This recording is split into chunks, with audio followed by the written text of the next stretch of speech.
Slipper clutch ఈ పదం మీరు వినే ఉండుంటారు. ఇప్పటివరకు ఆ 160 సీసీ వెహికల్స్ నుంచి మనం దీన్ని చూస్తూ ఉన్నాం. What is slipper clutch? ఇప్పటికీ చాలామందికి తెలియదు స్లిప్పర్ క్లచ్ అంటే దాని టెక్నాలజీ ఏంటంటే.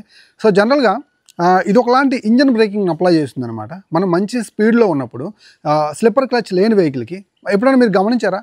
5th గేర్లో ఉన్నారు, 70-80 స్పీడ్లో ఉన్నారు, సడన్గా 4th గేర్కి వస్తే ఏమవుతుంది? మీ ఊహకే వదిలేస్తున్నాను. ఎప్పుడైనా మీరు ట్రై చేశారా? ఎవరు చేసి ఉన్నాం.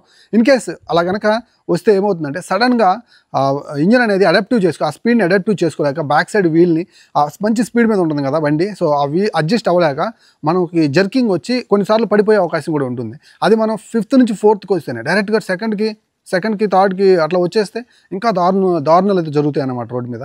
సో ఆ ప్రాబ్లం లేకుండా స్లిప్పర్ క్లచ్ ఏం చేస్తుందంటే, అది ఉంటే మనం సడన్గా గేర్ డౌన్ చేసినప్పుడు ఆ గేర్ బాక్స్కి తగ్గట్లే బండి స్పీడ్ అనేది సో ఆటోమేటిక్గా అడాప్టివ్ అవుతుంది. దాని ద్వారా ఇంజన్ బ్రేకింగ్ కూడా అప్లై అవుతుంది. సో బండిని ఎక్కడ కూడా లాక్ అవ్వనీయకుండా జర్క్ ఇవ్వకుండా చక్కగా బండి అయితే ఆగిపోతుంది. ఆ స్మూత్ ఆపరేషన్స్ అయితే మనమైతే గేర్ బాక్స్ నుంచి అయితే చూడొచ్చు. మంచి టాప్ స్పీడ్లో ఉన్నప్పుడు మనకి ఇది చాలా బాగా ఉపయోగపడుతుంది. సో ఈ యొక్క స్లిప్పర్ క్లచ్ ద్వారా ఖచ్చితంగా కూడా ఇది ఒక మంచి ఫీచరే. సో మీరు కనుక బండి కొంటున్నట్టుగైతే 160 సీసీ బండి ఇది ఉందో లేదో ఒకసారి చెక్ చేసుకొని బండి అయితే కొనుక్కోండి.